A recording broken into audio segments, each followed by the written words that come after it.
Bismillahirrahmanirrahim. Assalamualaikum warahmatullahi wabarakatuh. Selamat datang teman-teman di channel saya Gani Rozaki yang insya Allah akan berbagi tips seputar apapun yang mudah-mudahan bisa bermanfaat buat teman-teman semua.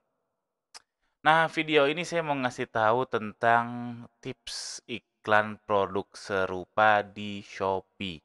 Ini tips yang saya alami ya, jadi ya ini saya mungkin saja salah, mungkin banyak banget di luar sana yang lebih jago, sangat mungkin banyak macam. Yang jelas ini pengalaman saya, teman-teman mau ikutin, silahkan, nggak mau ikutin silahkan, berhasil di teman-teman alhamdulillah, kalau tidak berhasil di teman-teman, saya mohon maaf sekali, dan kemungkinannya itu macam-macam. Oke, langsung aja.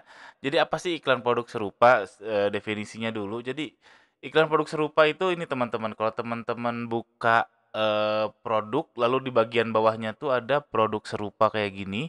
Di sini ada tulisan iklan, kelihatan nggak ya? Kurang kelihatan ya. Jadi intinya di bawah suatu produk itu akan muncul, tulisan produk serupa dan kita bisa ngiklan di situ. Jadi kalau teman-teman ngiklannya produk teman-teman adalah gamis seperti saya gitu ya, gamis, maka produk serupa itu akan muncul ya di produk gamis juga. Kalau produk teman-teman adalah celana, maka produk serupanya juga akan di celana dan seterusnya, celana dan seterusnya. Ya itu jadi intinya kita menyasar produk kita di kompetitor kita. Nah, yang paling penting adalah judul. Nah, jangan sampai teman-teman salah menentukan judul. Kalau contoh ya paling sering terjadi itu kalau misalkan teman-teman jualan celana anak, tapi di keyword judulnya itu nggak ada tulisan anak. Kalau nggak ada tulisan anak artinya apa? Produk teman-teman bisa diiklankan di produk celana dewasa. Jadinya percuma kan? Harapannya nyari orang yang mau beli celana anak, terus ngelihat produk teman-teman, terus jadi beli produk tersebut dan seterusnya. Ternyata iklannya malah masuk ke celana dewasa. Itu iklannya jadi tidak efektif atau kurang efisien. Oke, itu saya tidak akan lebih dalam karena saya mau fokus ke tips aja.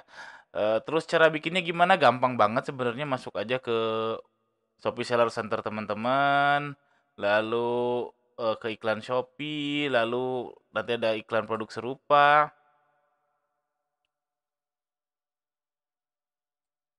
Sebentar nih agak lama. Iklan produk serupa, lalu buat iklan baru, terus tinggal ikut-ikutin aja. Saya nggak akan detail soal bikinnya, karena ini levelnya level intermediate. Jadi saya akan ngasih tips-tips khusus aja. Oke, selanjutnya tips dari saya, ini pengalaman sekali lagi saya mau disclaim karena saya takut ini gagal di teman-teman. Yang pertama buat saya adalah tidak otomatis. Aduh, cukup. Jadi pengaturan otomatisnya saya nggak pernah pakai. Saya pernah pakai tapi boncos terus nggak mau pakai lagi.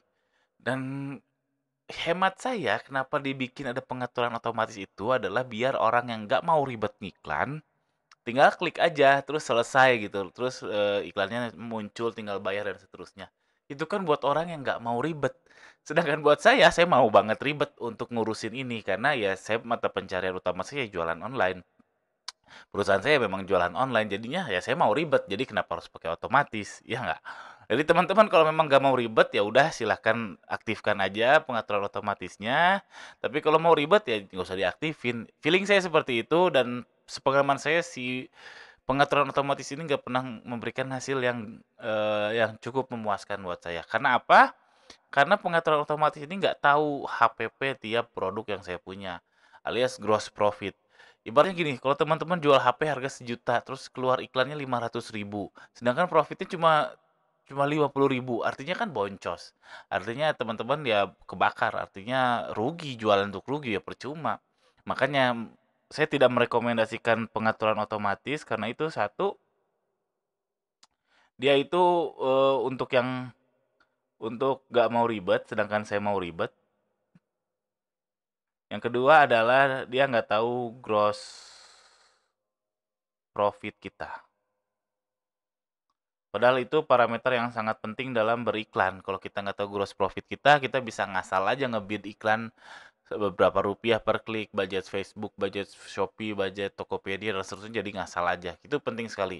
Kalau teman-teman masih belum tahu harga gross profit tiap produk teman-teman, lebih baik tutup video ini langsung ngitung-ngitung berapa sih gross profit tiap produk teman-teman.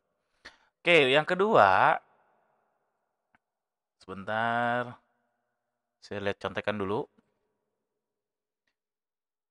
Yang kedua adalah nah, target iklan ini keren banget. Jadi yang kedua, tips dari saya adalah target iklan. Dalam kurung demografi.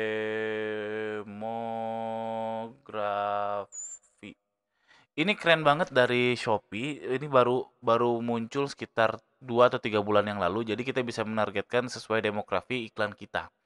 Awal-awal saya cobain pakai kok jelek banget alias bahkan sampai nggak ada impression, tapi makin sini kayaknya makin bagus.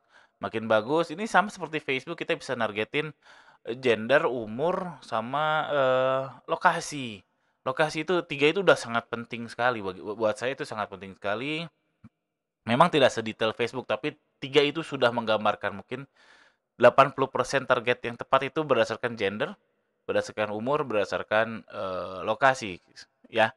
Dapat tahunya dari mana? Nah, ini teman-teman harus punya data penjualan teman-teman. Yang paling sering beli siapa sih, perempuan atau laki-laki? Itu bisa dilihat di Instagram atau di Facebook ads-nya teman-teman. Yang paling sering laki-laki atau perempuan. Itu biasanya kecenderungannya akan berbeda jauh. Kayak kosmetik kan paling sering yang beli perempuan. Kayak saya jualan baju muslim perempuan nih, tentu yang beli paling banyak perempuan. Yang laki-laki ada, tapi kan nggak banyak. Mungkin karena orang dia pinjam HP suaminya atau dia mau beliin kado dan seterusnya. Lalu usia juga penting karena selera orang 40 tahun ke atas sama selera orang 20 tahun ke atas mungkin berbeda, itu akan terbentuk. Itu akan kelihatan di Instagram dan Facebook. Dan yang terakhir location. Nah, location ini saran saya jangan lihat Facebook atau Instagram, tapi lihat data penjualan teman-teman.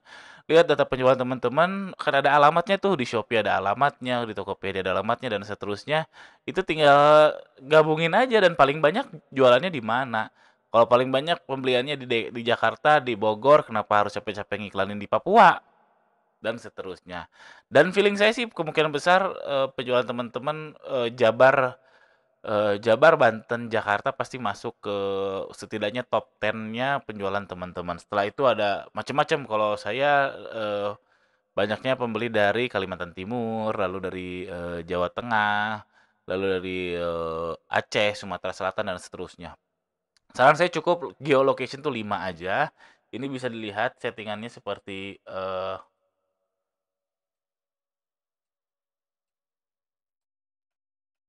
sebentar saya perlihatkan.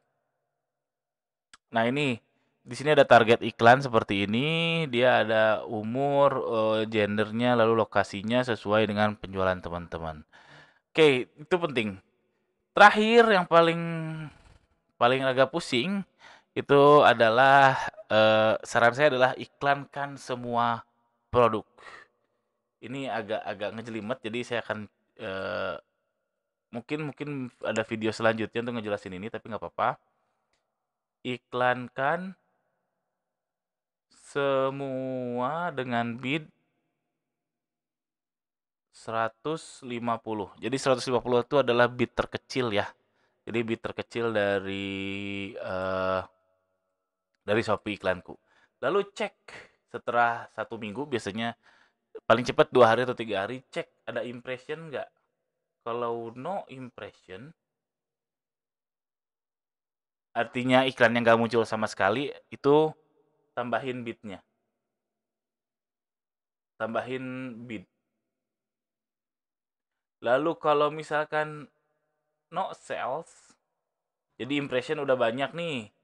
Impression udah bagus, iklannya tampil tapi nggak ada penjualan, cobain ganti keywordnya produk teman-teman. Kemungkinan salah. Kemungkinan munculnya bukan di produk-produk yang terlaris di kelasnya produk teman-teman. Ganti judul atau ganti foto. Lalu kalau misalkan udah ada penjualan, impression bagus, cek boncos nggak. Nah, ini terbagi dua lagi, boncos atau tidak. Kalau boncos itu artinya apa? Boncos itu artinya budget dari tiap produk itu, misalkan budget Itu biasa disebut CIR atau aduh lupa saya intinya, cost, ya apalah itulah. Jadi biaya iklan yang kita keluarkan dibagi omset yang kita dapatkan, itu teman-teman harus tahu, biar tahu boncos atau enggak. Katakanlah kalau, sebagai contoh, CIR saya maksimal itu 10%. Jadi kalau saya keluar uang iklan 10.000 maksimal minimal omset tuh harus 100.000. Nah, kalau boncos ya udah matiin. Matiin ya. Itu saran saya. Yang kedua kalau nggak boncos, nah ini kalau nggak boncos berarti bagus. Misalkan, budgetnya 10%, ternyata kepakainya 5%. Jadi budget ngeluarin uang 10.000 dapat 100.000, ternyata ngeluarin uang 5.000 dapat 100.000, saran saya naikkan si budgetnya. Tadinya Rp150 per klik jadi 200, dari 250 jadi 300 dan seterusnya sampai pas di budget teman-teman. Itu penting, pas di budgetnya teman-teman. Oke, yang bagian terakhir ini mungkin agak pusing, bisa di-play berulang-ulang atau bisa ditanya di kolom komentar di bawah. Kesimpulannya sebenarnya bagi saya nggak usah terlalu ribet soal iklan produk serupa ini karena kontribusi ke omsetnya di Shopee ya, buat saya itu kurang dari 10%. Paling ya 8%-an lah. Jadi kalau terlalu pusing mikirin iklan produk serupa nggak bagus juga karena hasilnya cuma kurang dari 10%. Oke, sekian aja. Sekali lagi, jika memang masih bingung, boleh tanyakan di kolom komentar di bawah. Jika ada pertanyaan atau seputar hal lain juga boleh tuliskan di kolom komentar di bawah. Di kolom komentar di bawah. Jika teman-teman suka, tolong subscribe channel saya ini. Eh, jika boleh, silahkan share aja video-video saya ini. Sekian, assalamualaikum warahmatullahi wabarakatuh. Selamat praktek.